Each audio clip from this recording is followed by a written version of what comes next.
Hello, everyone, and welcome back to another episode of Judaism Without Apologizing. Today, I sat down with someone who's inspired thousands of people across the globe, and that is none other than Rabbi Menachem Nissel. Rabbi Nissel is one of those people who somehow blends depth and clarity and humor all at the same time.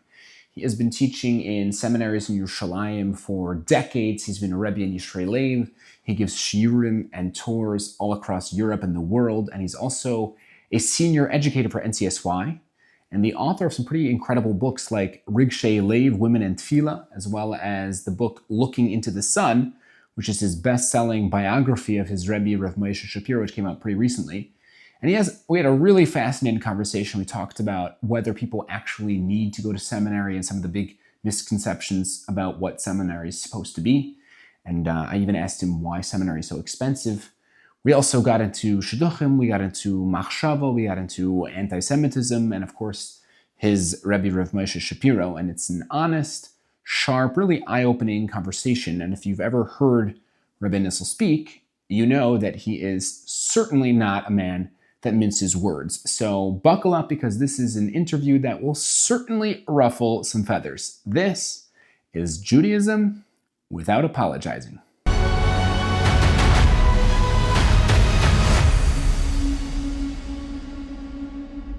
A Torah Anytime original series.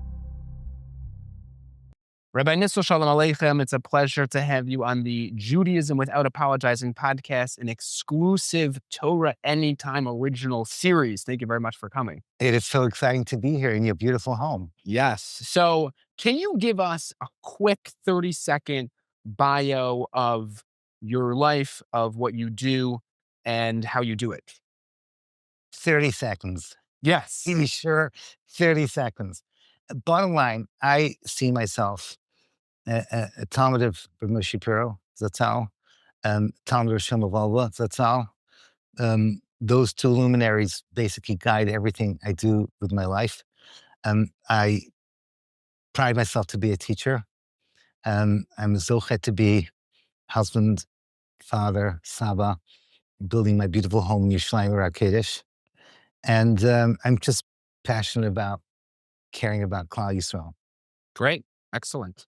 So you have been a seminary teacher for a long time, several decades at this point? Yeah, I think I started somewhere between the Civil War and Vietnam. I don't remember exactly, but it's been literally forever. So I want to talk about that for a minute, and I want to address the elephant in the room, which is... Talking about your mother-in-law? No, the other elephant in the room. Okay. Which is, what is the point of seminary? What is the point? What is the purpose? Is it to make people frummer? Is it to prep them for marriage? Is it some sort of, expensive trip for fun? What is the point? So it happens to be a very good question, which I get from many, many distraught fathers who are about to spend half of their fortune on sending their daughters to seminary for a year. The way I personally see it, I'm going to quote my Rebbe Rav Wolbe for a moment. The Mesil Seshar begins with Yesod HaChasidus V'Sherish HaVoda, and Rav Wolbe would always speak about Yesodos, which is foundations, and Shroshim, which are roots under the ground. And he would explain that, for example, in this house, you build it mortar and bricks, okay? In exactly the same way you build a person, that they have to know halacha, they have to know Jewish history, they have to know facts. And that's how you build a person. But you've got this beautiful tree over here, which is it alive? Is it alive? I don't want to ask. It is not alive. Okay, but let's pretend it's alive for one moment. There's something that's alive, is delicate, and it has true chiyas to it, true vitality to it.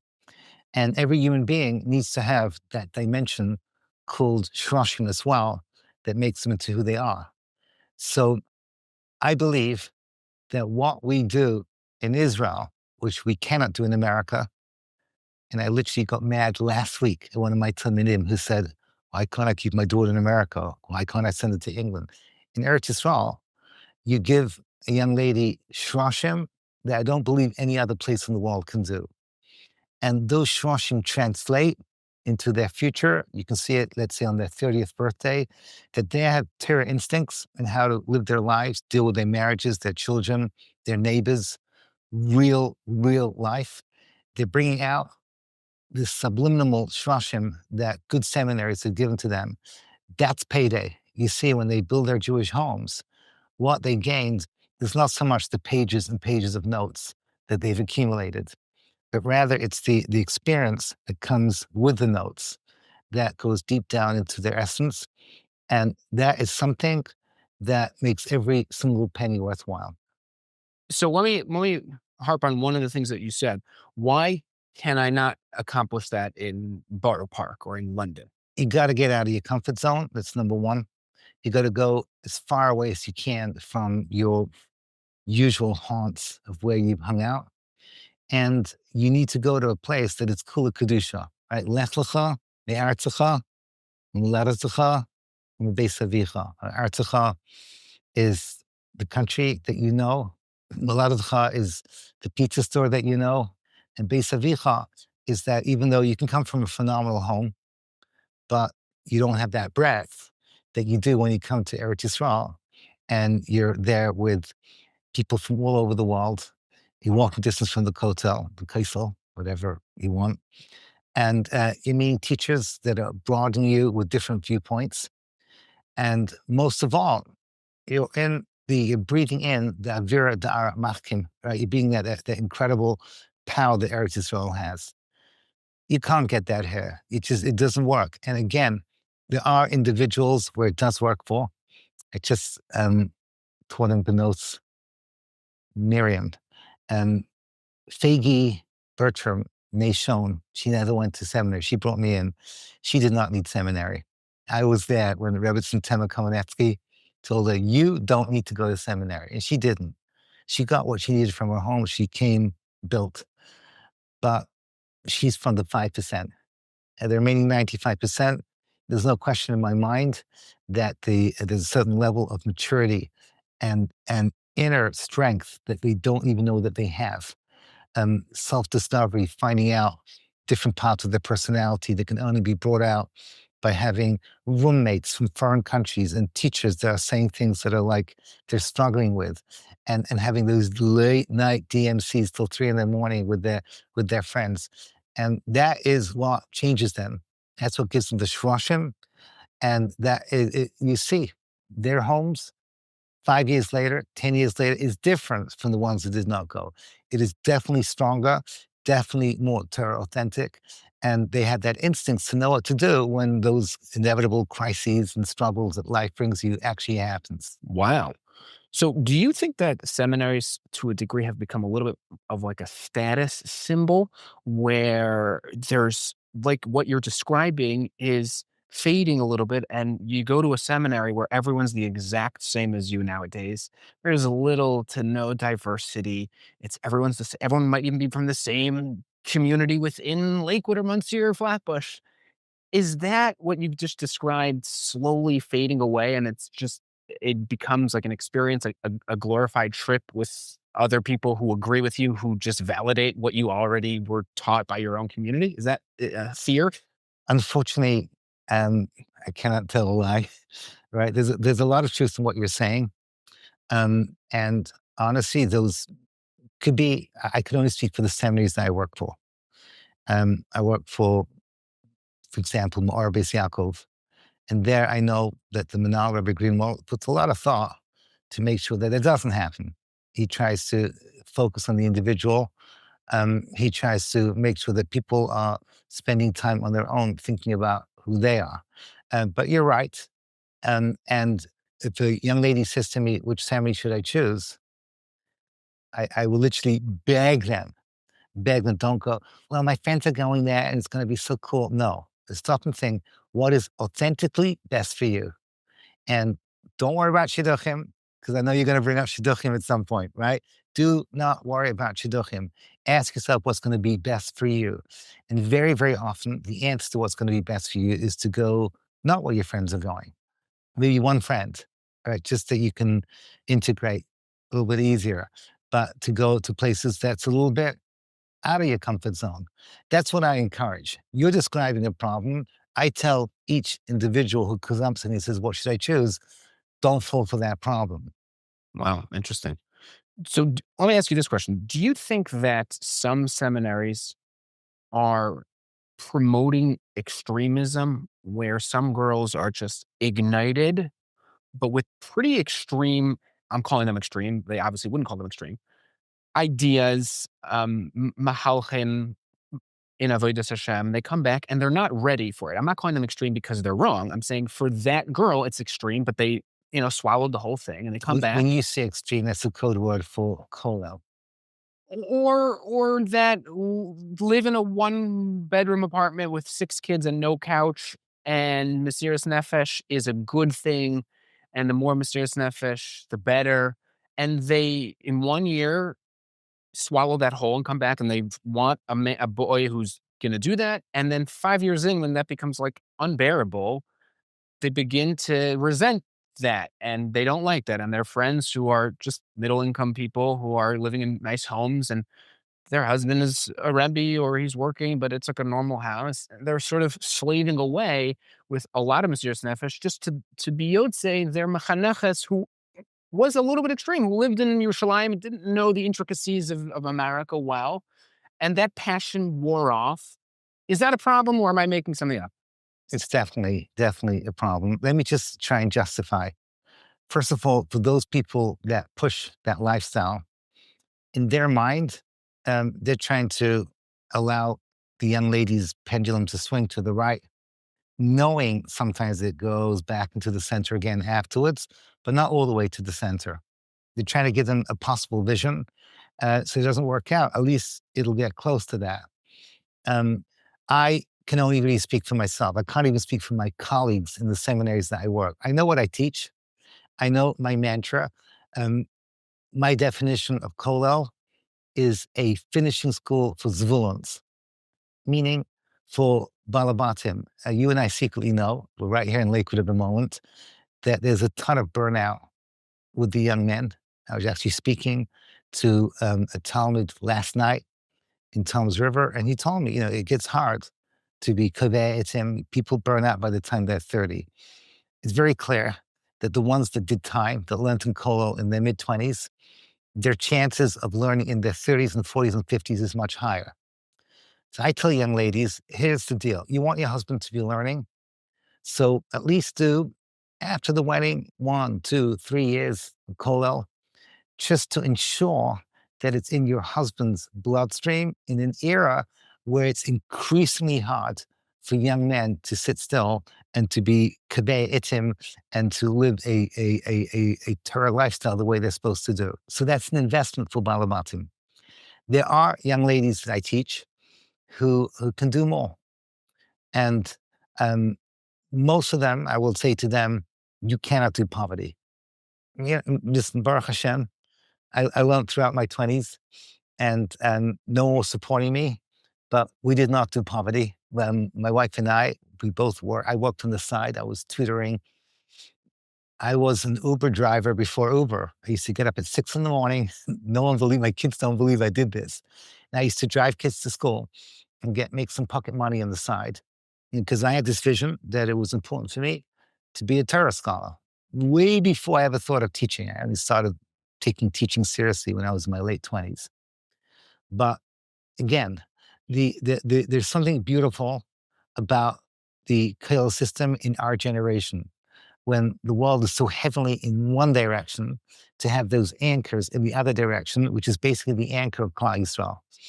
And it's something beautiful about people that live modestly, that live a Torah lifestyle, like Aaron Leib Steinman describes about his own world, on one condition, that this has to be a family that's going to be happy. If they're not happy, if the kids are not happy, they're doing it wrong. So again, we just summarize what I just said. There are a few individuals who really can go all the way. They can even learn beyond 30. Volba used to say, I don't understand how Avrechim are learning over the age of 30 when there's so much that they can do in Kiruv and Chinuch and Rabbanos. My other Rebbe, Rabbi Shapiro, when I once dared to ask him, should I push my sons and son-in-laws who are like turning 30 and going into their 30s, should I push them to go and find a job, mechanech, educator, to step out? And he looked at me and said, Menachem, ten lelmod, right? Let them learn a little bit. So I kept my mouth shut. And it works out. Each one of my sons found their place. My second son opened up a yeshiva. I've got the kids like him, the kids that are struggling a little bit, who are good heads, but need a warm place. My oldest son is his Shalom Meshiv. I have, you know my family, okay? David Meir lives in Miami. He works with Israelis. The bottom line is that things tend to sort themselves out if they have healthy chinuch. They'll understand the importance of responsibility, to make sure there's food on the table, to make sure their kids are clothed, their kids are happy, the kids have what to do on their vacays. So again, that is for one segment. The vast majority of that gonna marry Zvulans. And for them, they need 1 or 2 years after the wedding just to be able to make sure that Torah is in the bloodstream of their husbands, that they start their marriage with this like lechatchila. Everything is perfect. Husband goes to shul, then he goes to kollel, he learns, he comes home, spends time with the family, he goes back to kollel. Do that for a couple of years, and then afterwards they branch out and they go to work, go to law school, or whatever works for them. So let me ask one final question about the seminary world, and that is, why is it that it's so expensive? There's like murmurings and rumblings in the coffee rooms in America that it's like a shtickle scam, that you have 350 girls, you're charging what, $35,000, $30,000. That's like more than $10 million. Where does the money go? So I've never looked at the books. And honestly, I don't get paid particularly well by any of the seminaries. I'm going to get into trouble now. Okay, but yeah, that's it. That's one of the reasons why I'm here now, Hillel. I try to make a living. No one who works for the seminaries is becoming rich. They all have to figure out their finances somehow through a father-in-law, wife working, side jobs, and so on and so forth. The menahalim are people who people think are extremely rich. I know them personally. They're my friends. They make a good living, but they're not rich. Okay, they're not like, they are able to marry off all their kids. But I know them personally, and each one of them, they're people like I just know Rabbi Schaffman. Okay, I'm telling you, Rabbi Schaffman charges the full price. I know him as a person. The person is only interested in chinuch, only interested in what's best for his students. And he just makes sure that he has, he lives modestly in the same apartment he has for the last 40 years. He wants to make sure that he has what's best for the girls. So I have no idea. I never checked the books. I just honestly know that these are really good people. And I'm not saying this because I want to keep my jobs. They're really good people. Everyone that knows Rabbi Schaffman and all the other people that I work for, one after the other, there are people I just did a Shabbaton last week for the Arbachs and Bar Miriam. You look into their brains at any given moment, all they're thinking of what's best for their students. God knows how they manage to budget themselves, but they're totally l'shem shamayim. And yeah, this is the cost of how these things work. And I still think it's significantly less than paying for university. For sure. Also keep in mind that you can't fundraise for a seminary. It just doesn't work. You can fundraise for a yeshiva. My son, at any given moment, is paranoid about making the budget. He has to fundraise. He can't expect it from tuition. Seminaries are going to say, hey, would you like to spend your hard-earned money to help a girl spend a year in Israel? Not happening. It's just not that. So they cannot fundraise. And they have to make it into the tuition. So if you would just conclude this segment by if you could say one thing to a girl who's about to get on the plane and try to get the best out of her year, what would you tell that girl? Wow. Okay, one thing. She's getting on the plane. That means she's already chosen her seminary. So she already heard me give her a speech. Yes. Be authentic and choose the seminary that's best for you. is to soak in the experience. Make each day the best day ever. Don't do a, sometimes I don't feel like doing anything day.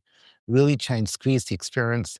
Make every day a little drop of Rabbi Akiva's water on that rock that is that stone in your heart till it makes a hole right through. And try and make every day as special as possible. Enjoy yourself, enjoy the laughter, enjoy the intellectual stimulation. But ultimately, it's the emotional dimension that's most important. And have the attitude that I must experience every day to its fullest. So let's move on to the next stage in life, which is shidduchim, which I've seen you have several shiurim on Torah Anytime right now Oh, yeah. about this topic. Torah Anytime, and you can subscribe to my YouTube channel right now. I really want to get these ideas out there. Shidduchim, I'm very passionate about it because I'm the one that listens to all the pain. So let's start with the generic, and then we'll get to some of the specifics. What would you say is your biggest pet peeve when it comes to shidduchim? If you could have a megaphone and tell all girls, all mothers, all boys in the shidduch world right now something, what would you say if you could be brutally honest? My pet peeve is that people should stop believing there's a God in this world. My pet peeve is, oh my gosh, did he just say that? Yeah, I just said that. I honestly think that my pet peeve is that people read Parshas Chayei Sarah wrong. If you ask anyone, what is the message of Chayei Sarah, which by chance is next week's Parsha, right? What's the message of Chayei Sarah? And everyone says, Hishtadlus, Hishtadlus. So what's the Hishtadlus of Chayei Sarah? What would you say? Eliezer, right? He went out, went to the other side of the world, looked for someone to find the right shidduch. Right? It was hard work. If you wait another parsha till Yaakov Avinu, it was insanely hard for him to find shidduchim. You've got those two extremes, the Yitzhak experience and the Yaakov experience. One was hishtadlus, everything went chick-chack. The other one was like, oh my gosh, you're dealing with a Lavan, life is hell. But they always forget that the original hishtadlus for shidduchim was Yitzhak davening mincha. And I'm so into this. I don't want to, I'm not summarizing this whole sugya over here. I believe this from the bottom of my heart.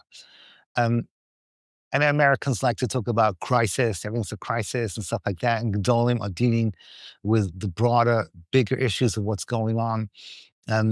Every so often they come out with new ideas for shidduchim. Mishpacha magazine, who I write for, every couple of months comes out with these new initiatives. You know what? They're all fantastic. But I deal with real people going through the real pain of looking for a shidduch. This is what I say to them. The first hishtadlus is Yitzchak davening mincha. In Europe, when a girl found a good shidduch, they used to say, that girl, git davening mincha. She knew how to daven mincha well. And he took his 3 steps back. He turned around, and there she was. Rivka was right there, falling off her camel. So he davened that mincha. That was his hishtadlus. The Chazon Ish says, the ikar hishtadlus for shidduchim is tefillah. You bring HaKadosh Baruch Hu to the centerpiece of the narrative, and you tell HaKadosh Baruch Hu something very simple. All I need is to marry one person. And after that, you're in his good hands. You do your hishtadlus, just like you would do for your health or for your parnasa. You do your hishtadlus for shidduchim. You're probably going to ask me this. I'm going to say this to you right up front. I always tell young ladies, when you go to shadchan, you go to shadchan with exactly the same mindset as you go to your dentist. You're going to a professional. They're going to do their stuff. It's going to be humiliating. You have to open your mouth, and they're going to go, yeah, this is what they're going to do to you. Just take it in your stride. Don't let it traumatize you. End of the day, it's just your hishtadlus. How's the shidduch going to come? Don't worry. The Sheva Brachos is going to be great stories to be told. But make sure you put Kadosh Baruch Hu center to your tefillos. I'm not a big fan of davening early. I just had this argument with my daughter. My youngest daughter is entering shidduchim. I told her a year ago, wait, plenty of time to daven for your shidduchim. You don't have to start early. When you're in the parsha, you make sure that Kadosh Baruch Hu is close to you. You tell Kadosh Baruch Hu, I'm not going to let anything depress me. I'm not going to let this thing overwhelm me. I know it's in your hands. At the right moment, you're going to find me exactly the right guy. So let me ask you this. Do you think we've created a generation that's obsessed with checking boxes where we almost don't care about the personality, about their tchunas nefesh? It's all about where do her parents daven, where do her grandparents daven, which camp did her father go to, or his father Don't forget what she got in 5th grade for her in fifth mathematics. grade. Yeah. Is that a problem? Is that good that we want quality and we're so selective, or is that horrible? What is it indicative of? It's insane, Hillel. You know that. Everyone knows it's insane. This checking boxes thing is not, is local. Doesn't make any sense whatsoever. You're marrying a real person. People do it because it's like a safety zone for them. A lot of it does make sense in terms of compatibility to do the research. You want a family that's going to work for you. But in the end of the day, we all know that the best shidduchim are authentic. Meaning, once I use the word authentic a lot, I'm sorry. It's got to be, real people marrying real people. And how many times have you and I seen shidduchim that did not make any sense on paper, and they're the best marriages ever? It's not by looking at me. No one can explain how this British boy married a Memphis girl. Totally different personalities, but that's what HaKadosh Baruch Hu wanted. And I know this. I have friends like Reb Chanach Teller who made shidduch after shidduch totally unintuitive. No one was checking boxes. We live in a generation that's paranoid about these boxes, and real educators, real mechanechim have to proverbially hold the hand of their talmid or talmida and walk them through and say, no, that's not how these things work.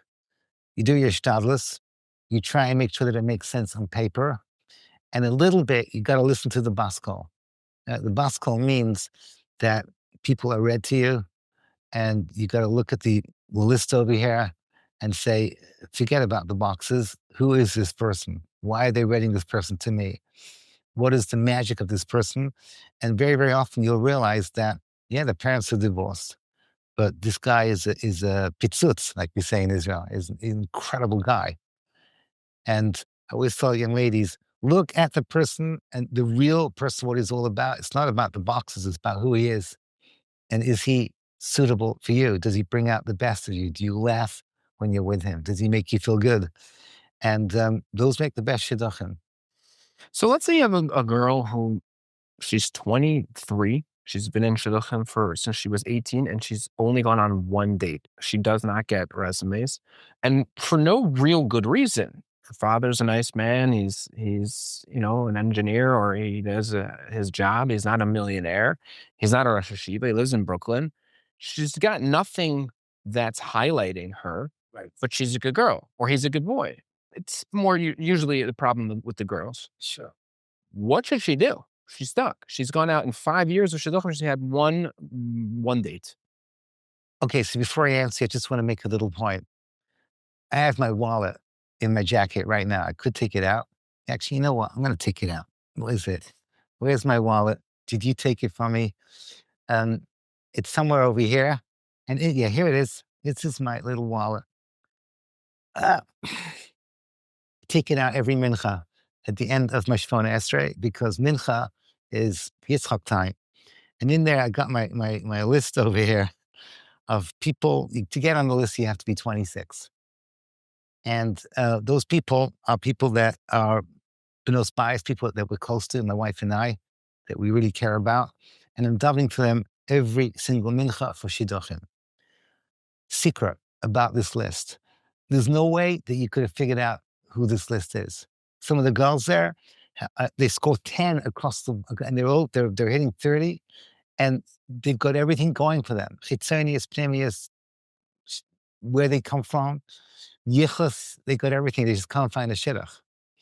And and then of course, you got the people who you can say, oh, if only she would do X, Y, or Z, then she could fix things. There's a whole range, and it doesn't really fit into a pattern. So what you're describing over here about the average girl from the average home, the father has an average job. He's not a mechanech. He's not a Rosh Yeshiva. He's not a rich. And I'm not sure you're right. It's these people, sometimes they find shidduchim straight away and everything goes smoothly for them. There's definitely a gezerah out there. The HaKadosh Baruch Hu is running his world before Mashiach, where there's a lot of pain and suffering going on. People can't have children. Parents have kids going off the derech. Sicknesses, that Mishpacha magazine, every week in Family First, you find out new things that people have that you never knew about. And there's people that have difficulty in finding shidduchim. And once again, go back to what I said to you beforehand. Kadosh Baruch Hu is infinitely powerful. He can find you the right person tomorrow with ease. So make him the center of your avodas Hashem and tell Kadosh Baruch Hu, that's it. You bring him into the narrative and that's it. So tefillah, davening, that's what it's all about. I honestly don't think there's anything else, some kind of magic wand to be able to solve the shidduch issues, I don't like to call it a crisis, right? But the challenges that these young ladies have, except for Kadosh Baruch Hu is asking you to find new levels of tefillah inside of you that you never had before, to realize that you're going through genuine tsar, and you have to find new emek in tefillah, and Kadosh Baruch Hu created this crisis, and Kadosh Baruch Hu will give you the solution at the right moment with the right person. Wow. So what's your take on a girl who's 28 and is not yet married, and she refuses to allow her 26 and 24 and 22-year-old sisters to go out? Is that appropriate? Is that not appropriate? So first of all, I don't think there's an across-the-board answer to this, because you have to know the dynamics of the family. But if there was a rule of thumb, and I discussed this with my rebbe back then, I can't remember, it was Ramesha or Ravola, I have discussed it with my rebbe, and they gave me a general mahalach. They said the world has changed. Pre-war Europe, everyone went the oldest daughter and then the next. The world has changed because we're fully aware that it's extremely, extremely hard to find a good shidduch. Kadosh Baruch Hu made this in a sign for our door. So what you have to do is figure out how to do it in a way that's mechubad to the older sister. But the moment you hit, I had this discussion this Shabbos. I was Shabbos in Boston. I told the young lady, you should wait for the moment. You should wait for the moment, because she was 21, sister was 23. I don't know what I told her, but maybe I told her, wait till your 22nd birthday. After that, you're going to have to tell your sister, I'm going to ask a shaila. You can come to me, I'll tell you should start dating. Your sister is going to have to deal with it. I want to tell you something here. I've seen this enough times to say it's almost like a trend. Kadosh Baruch Hu opens doors of rachanim. The younger sister gets married. How many times have you heard, and I've heard, that soon after the older sister finds her shidduch? Families get that, they get that petach of rachanim, because Baruch Hu, so to speak, takes away the din in that family. Let me just summarize what I just said, because it's kind of not clear.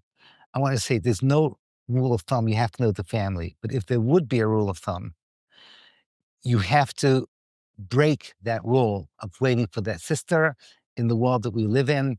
And approximately when a young lady is 22 or 23, she's going to have to respectfully and in a way of tact explain to older sister, use das Torah as your alibi, that you have to start dating.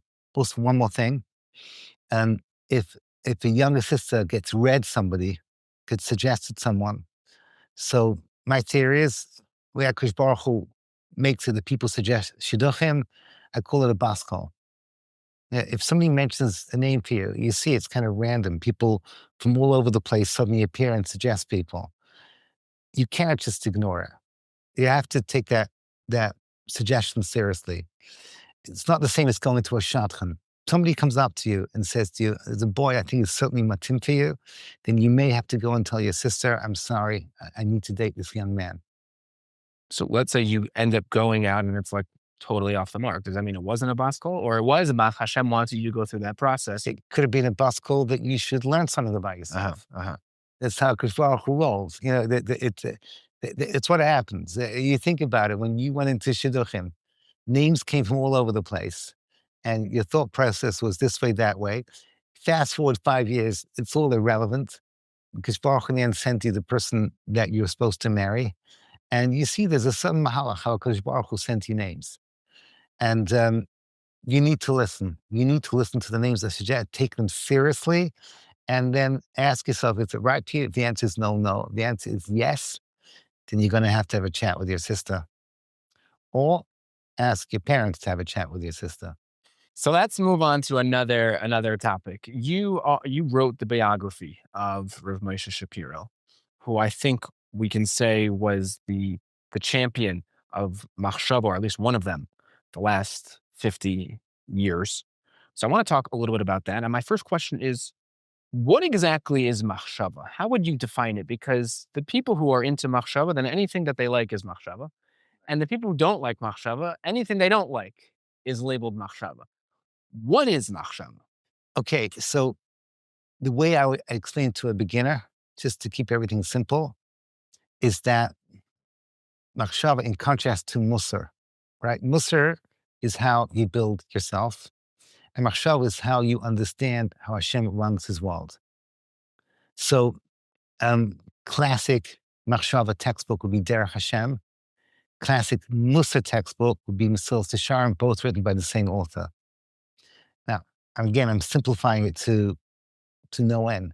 But when you learn Mesilas Yesharim, you find out how to become a better person, to work in Zehiras and Zrias, Jesus and Nikias and so on. We learn Derech Hashem, you answer the questions, what is God? What does it mean there's a God in this world? What's he all about? How am I supposed to understand it? Revolba, okay, this is probably going to be your next question.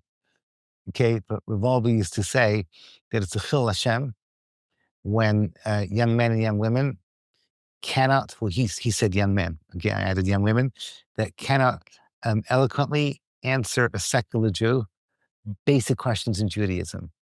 Yelzachil Hashem, he said this 30 years ago, suggested that every yeshiva katana boy should learn Kuzari, classic, Machshava, Sefer. I teach it in the yeshiva that I work in. Do you know I work in yeshivas as well? You know, I'm a Gemara Rebbe. Okay, these are like secrets that people don't know. The bottom line is that Derech Hashem, chapter 1, nature of God. Chapter 2, what's the purpose of the world? How many times do people ask you, so Hashem created, why? What did he want? Then people ask, why did he make life so difficult? Why did bad things happen to good people? That's really chelik based in Derech Hashem. What's the unique nature of Klal Yisrael? Is Paragimel. Then you want to know about all these concepts in Judaism, like what's the purpose of angels, and why do we have demons and Shadim, and why do we have what happens after you die? What's the purpose of Mashiach? What is Chias HaMesim? What is Olam Haba? These are the basic tenets of Judaism, of how we live our lives. So I want to just interject. What would you say to someone who says, yeah, that was needed in the 1700s when there was, enlightenment, or then eventually Haskalah, but now like everything's set in stone and Yiddishkeit sort of is, everything is found out. And why do I need to learn Derech Hashem? And let me just, learn Lumdus or learn Mishnah Berurah. What would you tell people? I could not disagree with you more. It's the exact opposite of what's happening. Rabbi Shapiro, my rebbe, was once called in for censure by Rashach. Rashach was the Gadol Hador. Rabbi Shapiro looked up to him as the Gadol Hador. There's no question about it. He called him in, and Rashach said to him, I hear you're teaching to beginners in Or Sameach back in the day. Maharal, right? You're teaching all these deep esoteric concepts, the meaning of life and all these things that we never had that. What's wrong with teaching them Mesilas Yesharim? In Europe, that's what they did. Gemara, Rashi, Tosfos, Shulchan Aruch, Mesilas Yesharim. I grew up, we never had a Machshava Seder. We had a Musar Seder. We learned afternoon Seder. The last half hour before Mar, between 6:30 and 7, was a Musar Seder. And we would learn Mesilas Yesharim. We would learn Shari Tshuva. We learned Chavis Levavos. Those were the classic Sfarim that we learned. Bottom line is that Ramesha said to Rashach, there was a window open over there in Panovich. He pointed out over there, he says, I learned my Mahalach from there. and he was pointing to Rav Dessler's home. And Rashach says, Dessler is near to Ma'arech. He did not hold of what Rav Dessler had done. Ramesha held that Rav Dessler created a revolution, and this is why I was passionate to say that I disagree with you. He felt it was a Hiras Shah, and he felt that our generation needed it. And Rav Dessler foresaw what we see today, a depressed generation, a generation where people have lost their Simchas Chaim, where people are going through things by rote, and he needed to inject this fuel of simcha and joy, and that comes through understanding the bigger picture of Yiddishkeit. So what Rav Dessler started, and like you mentioned beforehand, Rav Hutner, and Rav Shlomo Feivel, and all these people that created this new mahalach for the literacy yeshiva world to learn Machshava, was definitely a harasha. Rav Moshe told me, and Rabbi Gershenfeld, we were in there together, we asked him to explain what he does. And Rav Moshe said he suspects that maybe the world is changing and the harasha no longer applies. I'm not exactly sure what he meant by that. One sec, can I take a step back? Why is it a hirasha? Why do you even need to say it's a hirasha? What's the problem with learning Machshava? Like the Derech Hashem was written just as a Band-Aid, or there's a genuine growth, intellectual growth that one has when they know they can tell you the inner workings or the symbolisms behind psukim, behind ideas. You have people, they're learning Chumash, they have no idea. The Bris Ben Abasar, no clue. These are fine Talmid Chacham, no idea why we're pouring oil over Kohanim's heads. No clue what the Lechem Apanim is supposed to symbolize. No idea why do we need luchos. Why do I need luchos? Why do I need a Seres Dibros? Why do those Seres Dibros get in and not other things? With no interest. So I don't. Why is it? Why do you need? I'm lumping maybe incorrectly Machshava into just what is the symbolism behind Torah, behind Yiddishkeit, behind what we do, why we do it. Why do you need a Hirah for that? Shouldn't it be like a basic layer in Yiddishkeit that should be explored? So first of all, you're 100% right. It should not have to be a harasha. It should be just a chelek of Torah like any other chelek. And I'll prove it to you. Since the beginning of time, it has always been central to our learning. But what happens is, before the Daf Yomi world appeared, people used to skip Agadata. So, my father grew up in Romania. My dad knew Nashim Nezikim. They would just rush through the Agadata sections and just learn it superficially. Ramesh Shapiro, as you know, I learned with him 2 blot of Perak Haroeh on dreams over 3 years, just to learn how these things work. And he would show that you can use the same tools of Shnaim Eichsim Betalis to understand an Agadata on the Rabbi Chana Sugis. And that's what he opened up for Klal Yisrael. And what happened is that as Rav Shach was pointing out, that it just became ignored because it wasn't considered necessary. But it's a distortion, because let's go back to, you mentioned, okay? The Rishonim, Rashi and the Ramban explained Chumash, and they opened their ideas that Chumash is a teaching of how to live your life. The Ramban says that Sefer Bereshis is the first Musa book of Derech Eretz, it's called Military, how to live your life. We mentioned over the Gemara, the Rishonim, and then afterwards, when the Arizal came, he inserted Kabbalah, and later on the Hasidic movement. They were supposed to be part of our Torah and part of what builds us as human beings. Well, we're 120, and we're asked a quiz on Torah, and we're supposed to know Kol HaTorah Kulei. So that includes this chelik of Torah of understanding Tainei HaMitzvahs and the Machshava that becomes behind it. Do you feel as though the people who want to label Machshava as esoteric and Kabbalistic and swimming in the deep end before you know how to swim in the shallow end, let's say there's truth to that. Do you think it's become way too broad where you can potter yourself for not knowing basic psukim in Parshas Bereshis? Like, basic touch and minimal understanding because, hey, it's Machshava, and I don't do Machshava because Reb Shach said not to learn Machshava. Do you think that's horrible? So you have, yeah, you're so right. Oh, you're so right. This is in other words, you got to be careful on both ends. What we've noticed is that Machshava, which is instantly attractive, right? Somebody wants to understand what Machshava is in contrast to Halacha and Gemara, right? You have over here a table, right? It's a beautiful table. You have a cup with water over here. Technically speaking, this is your Shabbos table, your Shulchan Aruch. All you had to do is put out plastic and put on food that's delicious. That's not what your rebbe does. She's going to put flowers in the middle. She's going to make sure that the napkins match the plates. She's going to make sure everything is beautiful. Gemara Rashi Tesis is the bread and butter of Judaism.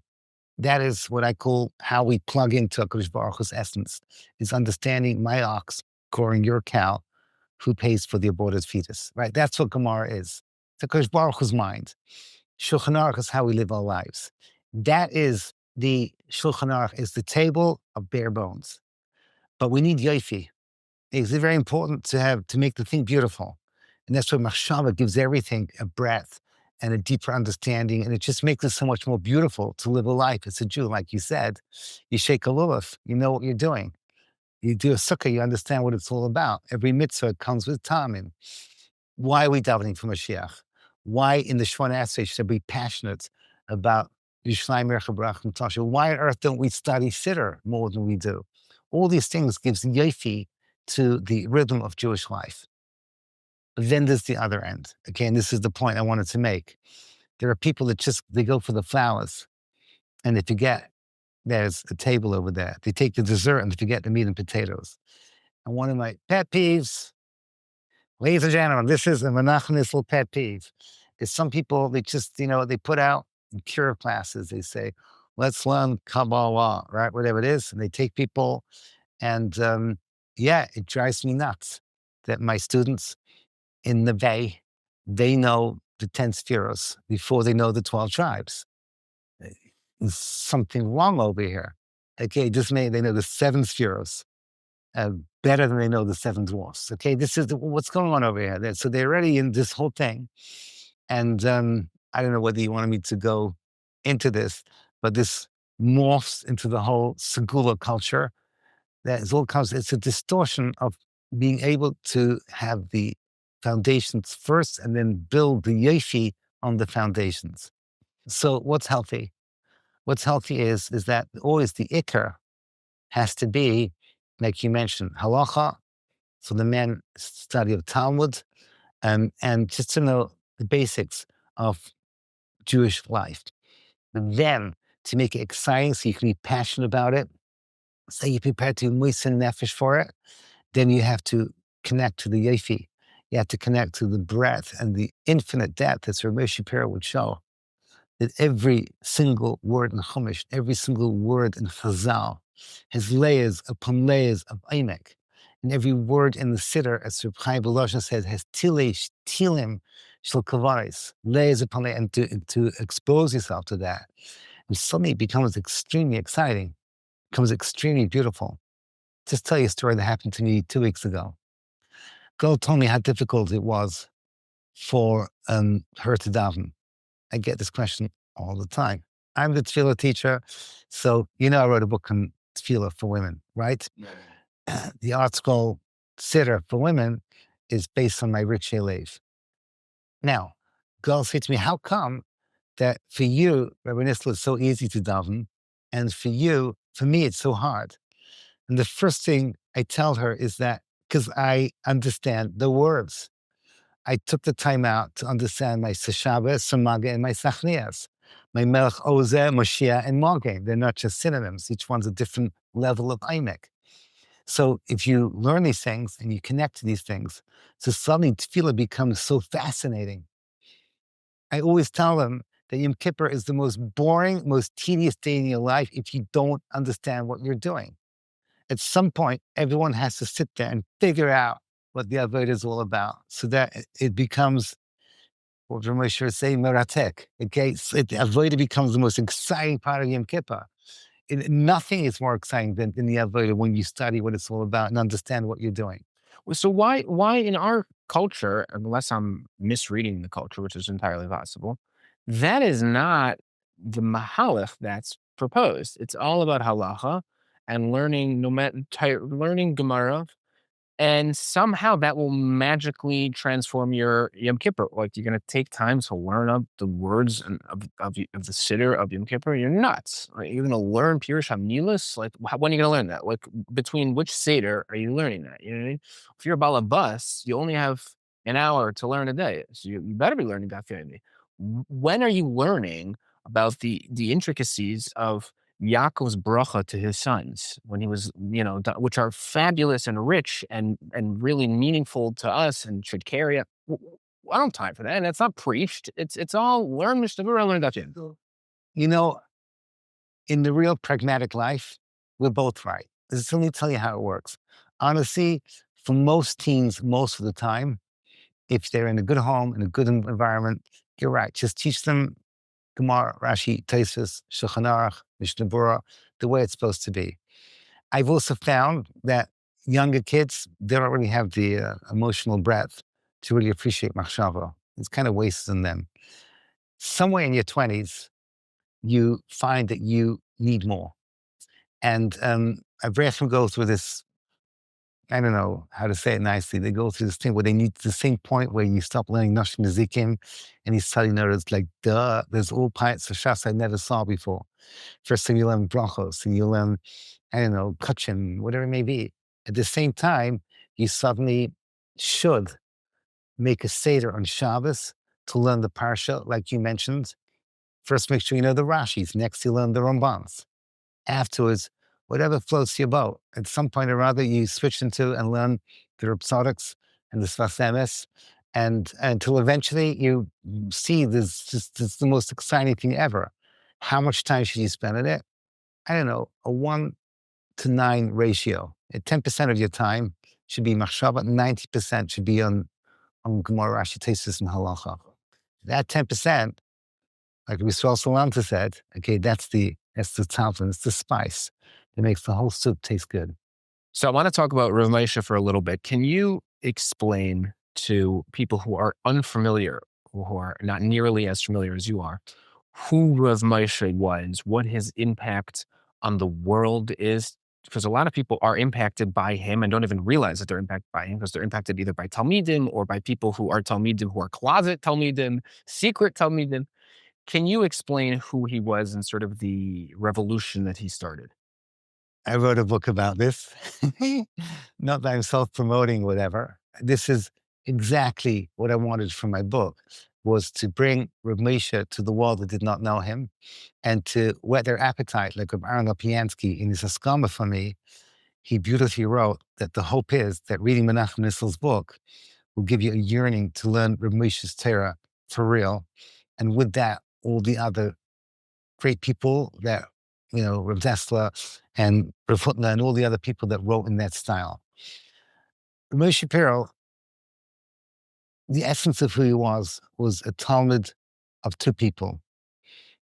By the way, I'm generalizing because there's somebody out there, I'm scared it's going to be at my throat. I'm making things very simple. He had two Rebbeim.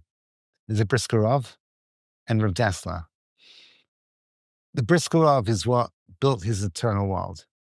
Brisker Rav was made him the most machmir person that I knew, where he would learn up the sugyas of, I don't know, shofar and find new chumras in shofar that no one else has.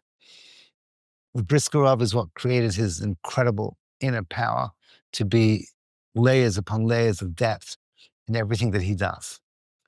But Rav Dessler gave him that passion that was his central engine, that we have to be paranoid in a healthy way. Today, you always have to add that, paranoid about what's happening to Klal Yisrael. And that, I think, is the main message that Rav Moshe wanted from his Talmidim.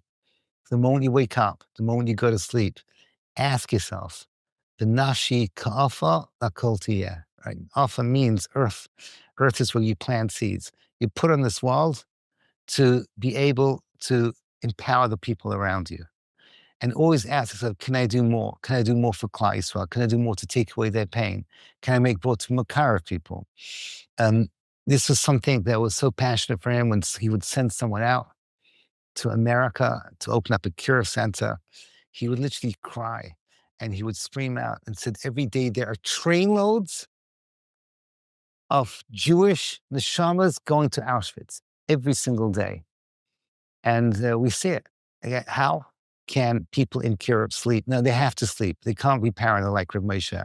But how can they sleep when we know that the vast majority of young Jewish men and women in this country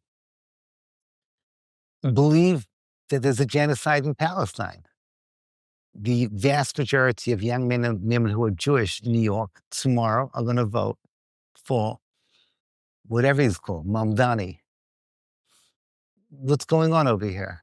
This should bother you to your core. And Rabbi Moshe tried to transmit that passion to all his Talmidim to take care about the Klal. He would send everybody out as much as he could. The moment that they're ready, he would send them out. The moment that he felt that they had finished their self-growth, he would encourage them to go and shake up the world. He never really forgave me for coming back from Memphis. He had told I should stay there. It was the only time in my life that I really did not listen to him. You know, I became Menachem Nissel in Memphis. Before that, I was just an avrech. He felt I should continue doing what I was doing over there. He even warned me that terrible things would happen if I left. And they did. And it was just a crazy thing. It was a crazy thing. He did this to everyone, sending them to wherever he felt that he could wake up Jews. He had a shita that whenever there's tension, that's where you should go. When South Africa had their big revolution, he sent his Talmud to South Africa. He was a big fan of going to Russia, Ukraine. He felt those places people are thinking because there's so much going on. I was hoping that Simchas Torah 2 years ago would cause people to think and to change, and the Kiruv movement should have a new flowering. I'm not seeing it. I'm not seeing it at all, which is no end of frustration for me. I cannot understand. Can you explain? Because from the way the media presents and the newspapers and the magazines, you would think that Mashiach is mamash here because everyone is from, because you see pictures of people hugging Sifrei Torah and putting on tefillin, and then crates and truckloads of tefillin are being distributed to, and people are lining up. So what do you mean that you don't see the Kiruv movement that got inspired? It's a numbers game. There's definitely, Baruch Hashem, Achshar Adar, we've seen a lot of beautiful things happening. And the Kiruv workers that work so hard, they still manage to squeeze every year 2 or 3 more people that are Shomrei Shabbos. But it's a number game, because every person that they get, there's another 1,000 that they don't get. And the fact is, I taught a few days ago in the Bay Yerushalayim. Every person I teach there is precious. But the numbers, and I'm not blaming the Bay, I'm not blaming the Makarvim, it's pathetic. It's minuscule. It's not, the college campus kids are not coming there because they're saying, well, what is anti-Semitism? Why don't they wake up and say, I need to explore and figure out what my Yiddishkeit is all about? It's just not happening. And I'm not saying that there's no gezerah on this generation. Maybe there is. I'm saying that each person should ask themselves, can I do more? Each person should feel passionate. Is there a possibility I can affect my coworker? Is there a possibility that I can talk to my second cousin who asked me questions about what it means to be from and to do more? What you're describing is just a little trickle. The whole revolution that happened in Eretz Yisrael after Simchas Torah, at the end of the day, it was there, but it was still minuscule compared to what was left over.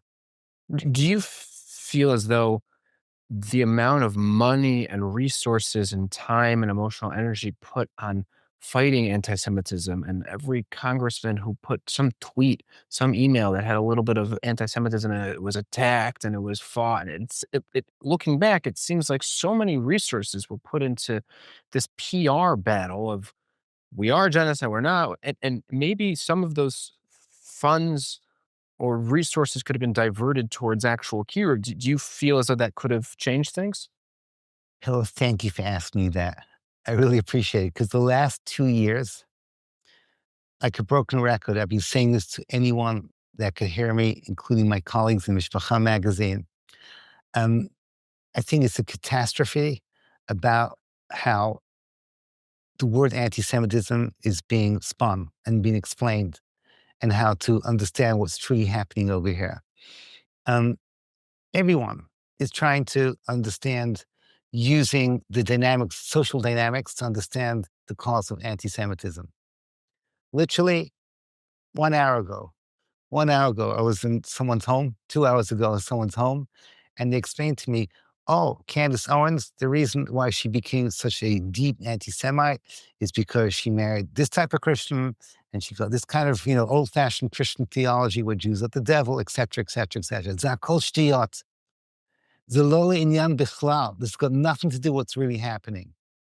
Because Baruch Hu started a war on Simchas Torah. When he started the war, I say he started it. He told Hamas, this is the time for you to show the world that the IDF, when I, HaKadosh Baruch Hu, say no, they're useless. When I say yes, they will do miracles that no one else can ever explain. It's all about me. What happened was on Simchas Torah, because HaKadosh Baruch Hu was talking to his people and saying, wake up. Simchas Torah is the key to everything. We need to get back to Torah and to the Simcha of Torah. It happened on Shabbos. All these things was Hashem talking to us. And if you need the proof, he ended the war in terms of the hostages coming back on Erev Simchas Torah, just like Yosef Atzadik. 2 years you need to be in that bar, and then Vayhi Miketz Nasai Yamim or Paracholem. This time it wasn't Paracholem, it was Trump Cholem. That's the way it works. But these are all HaKadosh Baruch Hu's pawns. Hill, I'm so glad you asked me this because I want the whole world to know this. The cause of anti-Semitism is a dialogue between HaKadosh Baruch Hu and Klal Yisrael. The cause of anti-Semitism has many, many subgenres, but it's two basic causes. One is what Esha Torah talks about correctly, is that Har Sinai, Sina Bala Olam.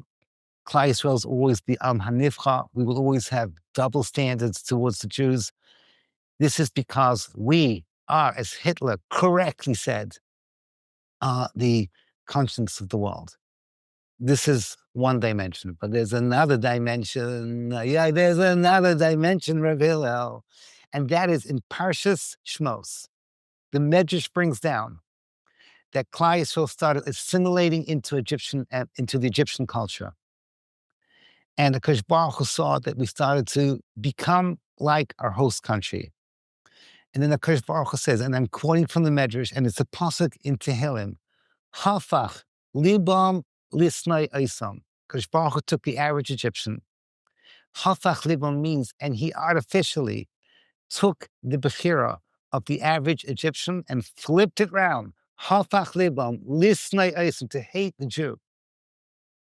Those words were written when Klal Yisrael were in Egypt, and they are in 100% full force today. Nothing's changed. Nothing's changed.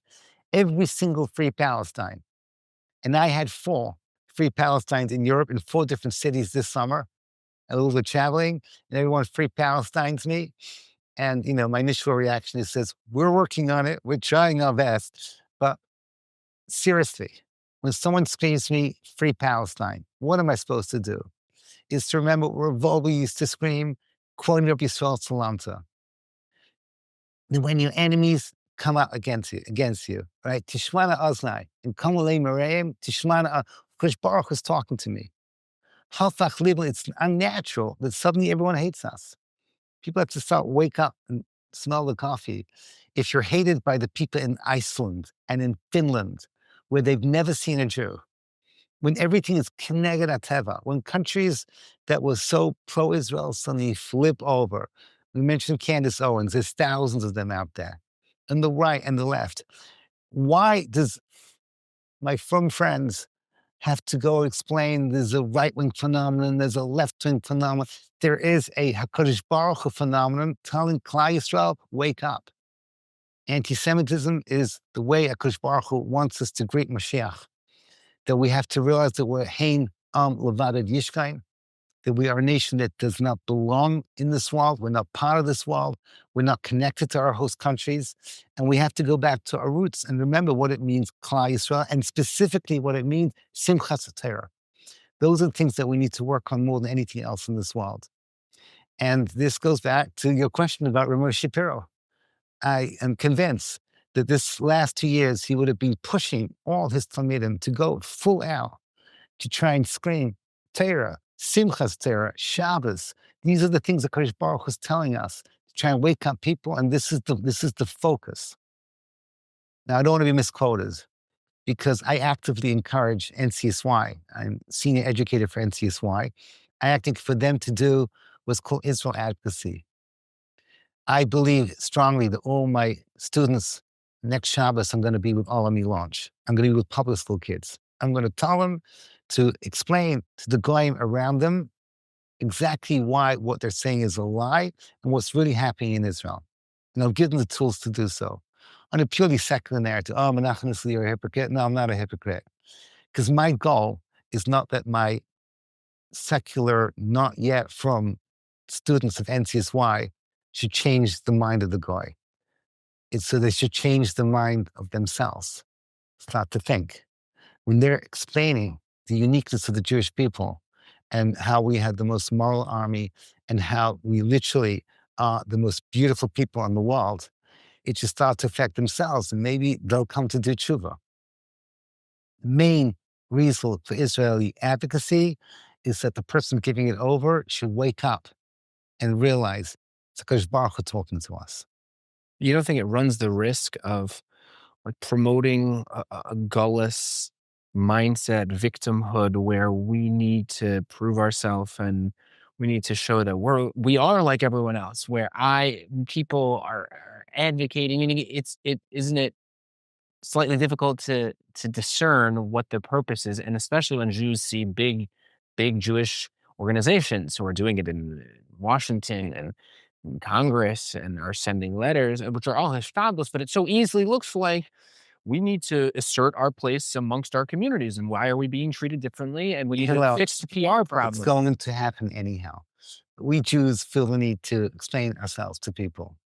The problem is that with all that explaining ourselves to the people, we've forgotten the central narrative that Hashem is talking to us. I'm going to give you an example. This Shabbos, people ask me about why is it that the Haredim don't send their sons to the army. It's a topic I don't like to talk about, mainly because it's too complex to explain how at the same time we love, we adore, we put our soldiers on a pedestal, and at the same time we see terror in a totally different dimension.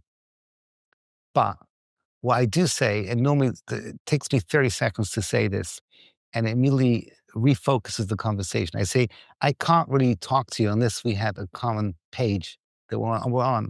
And I ask them, what resonates more with you?